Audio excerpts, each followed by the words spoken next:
Good morning I love you. നമസ്കാരം. എല്ലാവർക്കും ദൈവത്തിൻ്റെ രക്ഷയും സമാധാനവും ഉണ്ടാവട്ടെ എന്ന് പ്രാർത്ഥിക്കുന്നു. Thank you so much. Happy republic day. 26 ജനുവരി 2025. Welcome to orange apple motivational monster. എന്തെങ്കിലും ഓഡിയോ ട്രബിൾ ഉണ്ടെങ്കിൽ അറിയിക്കണേ. നമ്മൾ ഒരു ഇന്ത്യൻ പൗരൻ എന്നുള്ള നിലക്ക് ഒരു ഇന്ത്യൻ റിപ്പബ്ലിക് ഓഫ് ഇന്ത്യയിൽ എന്തെല്ലാം കാര്യങ്ങളിലാണ് യഥാർത്ഥത്തിൽ ഒരു പൗരൻ എന്നുള്ള നിലക്കോ അല്ലെങ്കിൽ ഒരു രാജ്യത്തിലെ ഒരു നേതൃത്വം എന്നുള്ള നിലക്കോ ശ്രദ്ധയോടെ ഫോക്കസ് ചെയ്യേണ്ട ചില കാര്യങ്ങൾ, വളരെ ചെറിയ ഒന്ന് രണ്ട് കാര്യങ്ങൾ പറഞ്ഞ് നമുക്ക് അവസാനിപ്പിക്കാം. ഒരു ജീവിതത്തിൻ്റെ നാനാതുറകളിലും അല്ലെങ്കിൽ ഒരു ഭാരതീയ പൗരൻ എന്നുള്ള നിലക്ക് തൻ്റെ ശ്രദ്ധയും ഫോക്കസും ഏതൊരു നിലക്കും തൻ്റെ വാക്കിലോ പ്രവൃത്തിയിലോ തൻ്റെ ചിന്തകളിലോ തൻ്റെ പെരുമാറ്റങ്ങളിലോ സാമൂഹ്യപരമായ വ്യക്തികളോടുള്ള സമൂഹത്തോടുള്ള ചിന്തയിലും പ്രവൃത്തിയിലും പെരുമാറ്റങ്ങളിലുമൊക്കെ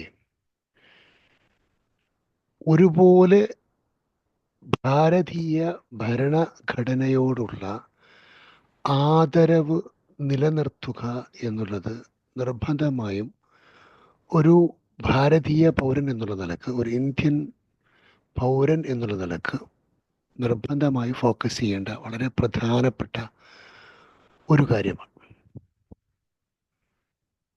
ജനാധിപത്യപരമായ എന്തെല്ലാം കാര്യങ്ങൾ രാജ്യത്ത് ചെറുതും വലുതുമായ സംഘങ്ങളിൽ നടക്കുന്നു, അതുമായി സാധ്യമായ രൂപത്തിൽ പങ്കെടുക്കാൻ വേണ്ടി നമ്മൾ ഫോക്കസ് ചെയ്യേണ്ടതാണ്. അതിൽ നിന്ന് ഐഡിയലായി ഐസൊലേറ്റഡായി അതിൽ നിന്ന് മാറി നിന്ന് അതിനോട് മുഖം തിരിച്ച് നിൽക്കേണ്ട ആവശ്യമില്ല. സോ ഡെമോക്രാറ്റിക് പ്രോസസ്സുകളിലെല്ലാം പാർട്ടിസിപ്പേറ്റ് ചെയ്യാൻ സാധ്യമാവുന്ന രൂപത്തിൽ ഒരു വ്യക്തി, ഒരു ഭാരതീയ പൗരൻ എന്നുള്ള നിലക്ക്, ഉത്തരവാദിത്തപ്പെട്ട ഒരു ഇന്ത്യൻ പൗരൻ എന്നുള്ള നിലക്ക് നമ്മൾ ഫോക്കസ് തെറ്റാതിരിക്കുന്നത് നന്നായിരിക്കും. മറ്റൊന്നാണ്, രാജ്യത്തിൻ്റെ അഖണ്ഡതക്കും അഭിവൃദ്ധിക്കുമായി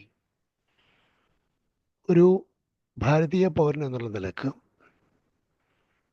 തൻ്റെ ഉത്തരവാദിത്തങ്ങൾ അതിൻ്റെ അഖണ്ഡതയ്ക്ക് വേണ്ടിയുള്ള അഖണ്ഡത പൂർത്തീകരണത്തിനോ നിലനിൽപ്പിനോ വേണ്ടിയോ കൃത്യമായിട്ട് ശ്രദ്ധ കൊടുക്കുക, ഫോക്കസ്ഡ് ആവാതെ മുഖം തിരിഞ്ഞു നിൽക്കുകയോ അറിയാത്ത രൂപത്തിൽ നടന്നു പോവുകയോ ഒന്നും ചെയ്യാൻ പാടില്ല. അതൊരു പൗരൻ്റെ ധർമ്മങ്ങളിൽപ്പെട്ടതാണ്. മറ്റൊന്നാണ്, നാനാത്വത്തിൽ ഏകത്വം എന്നുള്ള വളരെ സുപ്രധാനമായ ഇന്ത്യൻ ഭരണഘടനയുടെ അല്ലെങ്കിൽ ഭാരതീയ കൾച്ചറിൻ്റെ, സംസ്കാരത്തിൻ്റെ ഏറ്റവും വലിയ അന്തസത്ത നിലനിർത്താൻ ആവുന്നത്ര ഓരോ പൗരനും അതിന് വേണ്ടിയിട്ട് അതിൽ വിവേചനം വരാത്ത രൂപത്തിൽ നിലനിൽക്കാൻ വേണ്ടി ശ്രമിക്കുക എന്നുള്ളത്.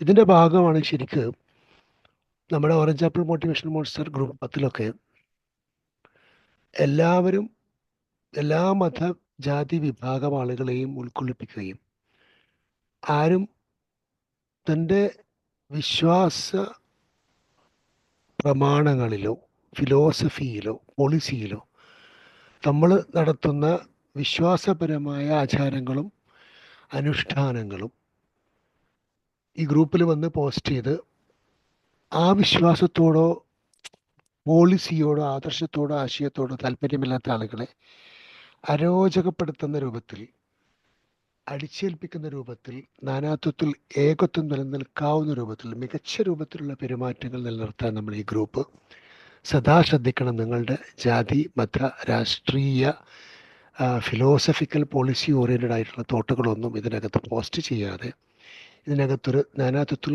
ഏകത്വവും ഒരു എല്ലാവർക്കും ഒരുമിച്ച് നിൽക്കാനുള്ള ഒരു ഒരു മാനസികാവസ്ഥ, വെറുപ്പ് വിദ്വേഷം ഉണ്ടാക്കാത്ത രൂപത്തിൽ മുന്നോട്ട് പോകണമെന്നൊക്കെ നമ്മൾ ഇതിൽ പ്രത്യേകം പറഞ്ഞുകൊണ്ടിരിക്കുന്നത്. വേറെ ഒന്ന് നമ്മൾ ശ്രദ്ധിക്കേണ്ട മറ്റൊരു കാര്യം, അഞ്ചാമത്തെ ഒരു കാര്യം, രാജ്യത്ത് നിലനിൽക്കുന്ന നമ്മളുടെ രാജ്യത്തിൻ്റെ സുപ്രധാനമായിട്ടുള്ള സ്ഥാപനങ്ങൾ, കോടതിയായിരുന്നാലും നിയമസഭയായിരുന്നാലും, അത്തരത്തിലുള്ള നിലനിൽക്കേണ്ട രാജ്യത്തിൻ്റെ മുന്നോട്ട് പോക്കിന് ആവശ്യമായി നിലനിൽക്കേണ്ട സൗകര്യങ്ങളെ, അത്തരം സ്ഥാപനങ്ങൾ ഭംഗിയോടുകൂടി നടന്നു പോകാൻ ആവശ്യമായ സപ്പോർട്ട്, മാനസികാവസ്ഥ, ഫോക്കസ് ഒക്കെ നമ്മളിതിനകത്ത് ശ്രദ്ധ ഉണ്ടാവണമെന്നാണ്. പുതിയ കുട്ടികളെ നിയമസഭ കാണിപ്പിക്കാം, പുതിയ വളർന്നു വരുന്ന തലമുറയെ കോടതികൾ കൊണ്ടുപോയി കാണിപ്പിക്കാം, അതൊന്നും തെറ്റല്ല. അവർക്ക് പൗരബോധം ഉണ്ടാക്കാനും രാജ്യത്തിൻ്റെ നിലനിൽപ്പിന് ആവശ്യമായ ജുഡീഷ്യറി, ലെജിസ്ലേറ്റർ, അതേപോലെ എക്സിക്യൂട്ടീവ് സഭകളുടെ ഏതെങ്കിലും സൗകര്യങ്ങളൊക്കെ മനസ്സിലാക്കി കൊടുക്കാനൊക്കെ ഇത് ആവശ്യമാണ്.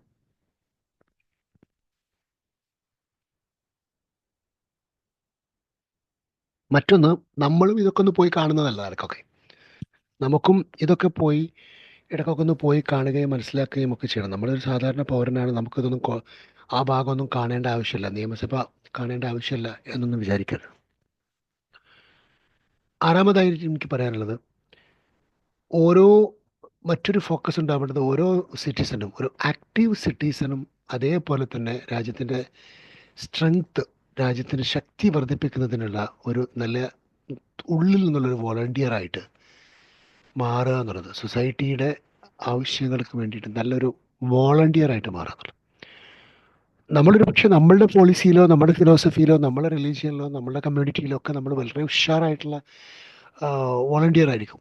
പക്ഷേ രാജ്യത്തിന് നമ്മളെ വോളണ്ടിയറായിട്ട് ആവശ്യമുണ്ട്, അത് നമ്മൾ മറക്കാൻ പാടില്ല. അപ്പോൾ അതിനുള്ള സൗകര്യം നമ്മളിൽ എപ്പോഴാണ് പറ്റുമെന്ന് നോക്കുക. അതൊരു ഫോക്കസാണ്, ഒരു സിറ്റിസൺ എന്ന നിലയ്ക്ക് നമുക്കുണ്ടാവേണ്ട ഒരു ഫോക്കസാണ്. അതുപോലെ തന്നെയാണ് നാനാത്വത്തിലുള്ള ഏകത്വം പ്രൊമോട്ട് ചെയ്യുക. അതിനുവേണ്ടി നിലകൊള്ളാൽ മാത്രം പോരാ, അത് പ്രൊമോട്ട് ചെയ്യാൻ വേണ്ടിയിട്ട് നമ്മൾ ശ്രമിക്കുക കൂടി ചെയ്യണം. ഓക്കെ. അപ്പോൾ ആളുകൾ പള്ളിയിൽ എന്താ പറയുക, ബാങ്ക് വിളിയും, അമ്പലത്തിലെ മണി മുഴക്കും, ചർച്ചിലെ മണി മുഴക്കും, അമ്പലത്തിലെ പാട്ടും, ഇതെല്ലാം കൂടി കേട്ടിട്ട് തന്നെയാണ് ആളുകളെല്ലാവരും സന്തോഷത്തോടു കൂടി ജീവിക്കുന്നത്. അല്ലെങ്കിൽ ആരെങ്കിലും ഒരാൾ മൈക്ക് ഓഫ് ആക്കണം, ആരെങ്കിലും ഒരാൾ സ്പീക്കർ ഓഫ് ചെയ്യണം എന്നുള്ളതിനല്ല പ്രൊമോട്ട് ചെയ്യണം. എല്ലാവരുടെയും താല്പര്യങ്ങളും സന്തോഷത്തോടുമുള്ള ഒരു ഇമ്പമാർന്ന സോഷ്യൽ ജാഗരണം ഉണ്ടാവണം. അതാണ് യൂണിവേഴ്സിറ്റി ശരിക്ക്, യൂണിറ്റി ഇൻ ഡൈവേഴ്സിറ്റി ശരിക്ക് പ്രതിപാദിക്കുന്നത്. അതിനുള്ളൊരു ഫോക്കസ് നമുക്ക് ഉണ്ടാവണം. അത് ഏൽക്കാനും ഉൾക്കൊള്ളാനും താല്പര്യത്തോടു കൂടി മറ്റുള്ള മതങ്ങളെ ആദരിക്കാനും ഇകഴ്ത്തി കാണിക്കാതിരിക്കാനും ഒക്കെയുള്ള മാനസികാവസ്ഥ ഒരാൾക്ക് ഉണ്ടാവുമ്പോഴാണ് ആ പ്രൊമോഷൻ ശരിക്കും നടക്കുള്ളൂ. അതല്ലാതെ വേറൊരാളുടെ മതം ശരിയല്ല, ഇയാളുടെ മതം പാടില്ല, ഈ മതം മാത്രമേ പാടുള്ളൂ, ഈ രൂപത്തിലുള്ള തോട്ട്സ് ഒന്നും ഈ ഒരു പ്രൊമോഷൻ ഓഫ് യൂണിറ്റി ആൻഡ് ഡൈവേഴ്സിറ്റിയിൽ വരില്ല. അത് വളരെ പ്രധാനമാണ്. വേറെ ഒന്നോ കാര്യം കൂടി പറഞ്ഞ് അവസാനിപ്പിക്കാം. മറ്റൊരു ഫോക്കസ് നമുക്ക് ഉണ്ടാവേണ്ടത്, നമ്മളുടെ രാജ്യത്തിൻ്റെ കംപ്ലീറ്റ് സമ്പത്തുകളും അതേപോലെ തന്നെ രാജ്യത്തിൻ്റെ എന്താ പറയുക, എൻവയോൺമെൻറ്റുകളും അതെല്ലാം സംരക്ഷിക്കാൻ നമ്മൾ സദാ ബാധ്യതയുള്ളവരാണ്. അപ്പോൾ പൊതു മുതൽ, അതുപോലെ തന്നെ രാജ്യത്തിൻ്റെ മൊത്തത്തിലുള്ള ഒരു അവസ്ഥ, റിസോഴ്സുകൾ ഇതെല്ലാം തകരാറാവാതെ അത് പ്രൊട്ടക്റ്റ് ചെയ്യുന്നതിൽ നമ്മളുടെ മൈൻഡ് സെറ്റ് ഫോക്കസ്ഡ് ആവണം. അതിനൊന്നും അശ്രദ്ധിച്ചിട്ട് നമ്മളൊരു സെൽഫിഷായി നമ്മൾ ഒറ്റയ്ക്ക് ജീവിച്ച് കളയാമെന്ന് വിചാരിച്ച് കളയരുത്. അതുപോലെ ഒരു വ്യക്തിയുടെ ഉത്തരവാദിത്തങ്ങളിൽപ്പെട്ടതാണ് ഭരണഘടന അനുശാസിക്കുന്ന മറ്റൊരു പ്രധാനപ്പെട്ട കാര്യമാണ് വ്യക്തികളെ എഡ്യൂക്കേറ്റ് ചെയ്യുന്നതിനും മോട്ടിവേറ്റ് ചെയ്യുന്നതിനും, ആളുകളെ മാനസികമായി ഉല്ലാസപ്പെടുത്തുന്നതിനും അതേപോലെ ഉത്സാഹം ഉണ്ടാക്കുന്നതിനും ഓരോ ആൾക്കും പങ്കുണ്ടാവണമെന്നുള്ളത്. അതായത് ആളുകളെ നിരാശപ്പെടുത്താനും നിരുത്സാഹപ്പെടുത്താനും വലിച്ചു താഴെയിടാനും, നീ ചെയ്യരുത്, നീ പോകരുത്, നീ നന്നാവരുത് എന്നുള്ള രൂപത്തിലുള്ള ചിന്താഗതിയിൽ മനുഷ്യരോട് ചിന്തിക്കുകയോ പെരുമാറുകയോ ചെയ്യാതെ നല്ല രൂപത്തിൽ ആളുകൾക്ക് മോട്ടിവേറ്റഡ് ആവുന്ന രൂപത്തിലായിരിക്കണം നമ്മൾ വളരേണ്ടത്. അവസാനമായി എനിക്കൊരു കാര്യം കൂടി പറഞ്ഞ് നമ്മൾ അവസാനിപ്പിക്കാം. നിങ്ങളൊരു ലീഡറാണ് എന്നുണ്ടെങ്കിൽ, നിങ്ങളൊരു നേതാവാണ് എന്ന് നിങ്ങൾക്ക് സ്വയം തോന്നുന്നുണ്ടെങ്കിൽ സമൂഹത്തോട് ഉത്തരവാദിത്തമുള്ള നേതാവായി മാറുക. മാത്രവുമല്ല, അത് ഭരണത്തിൽ ട്രാൻസ്പാരൻസി, വളരെ ശുദ്ധമായ ട്രാൻസ്പാരൻസി. എന്താണ് ട്രാൻസ്പാരൻസി എന്ന് പറഞ്ഞു കഴിഞ്ഞാൽ? വളരെ ഗ്ലാസ്സിൽ ഉള്ളതുപോലെ കാണാൻ പറ്റുന്ന രൂപത്തിൽ സമൂഹത്തിൻ്റെ മുമ്പിലുള്ളൊരു നേതാവായിട്ട് നിലനിൽക്കാൻ വേണ്ടി ട്രാൻസ്പാരൻ്റ് ആയിട്ടുള്ള ഒരു സിറ്റിസൺ ആവാൻ ശ്രമിക്കാം. മറച്ചു വെക്കാത്ത ട്രാൻസ്പാരൻ്റ് ആയിട്ടുള്ള ഒരു സിറ്റിസൺ. ഇതെല്ലാം ഭരണഘടനയോടുള്ള റെസ്പെക്റ്റാണ്. ആസ് എ സിറ്റിസൺ ഇത്തരത്തിലുള്ളൊരു ഫോക്കസ് നമുക്ക് ഉണ്ടാവണം. ഈ റിപ്പബ്ലിക് ദിനത്തിൽ അതെനിക്ക് സന്ദേശമായി orange apple motivation mode centre സന്ദേശമായിട്ട് നിങ്ങളെ ഉണർത്താൻ ഈ 10 കാര്യങ്ങൾ ഞാൻ പറഞ്ഞുകൊണ്ട് അവസാനിപ്പിക്കുകയാണ്. So let us focus all our dreams, goals, visions, ethics and values, as well as a strong respect and integrity in our constitution. നമ്മളുടെ ഭരണഘടനയിലുള്ള വളരെ ശക്തമായ ഒരു റെസ്പെക്റ്റും അതേപോലെ ഒരു ഇൻറ്റഗ്രിറ്റിയും ഉണ്ടായി മുന്നോട്ട് പോകാൻ സാധിക്കട്ടെ എന്ന് ആശംസിക്കുകയാണ്, പ്രാർത്ഥിക്കുകയാണ്. അത്തരത്തിലുള്ളൊരു ഫോക്കസിന് വേണ്ടിയുള്ള ഒരു ചിന്ത നമ്മളിൽ നിന്നുണ്ടാവട്ടെ എന്ന് ആത്മാർത്ഥമായി ആഗ്രഹിക്കുകയും പ്രാർത്ഥിക്കുകയുമാണ്. Thank you so much. Wishing you all the very best and have a great day. Once again, happy Republic Day and God bless. Love you all.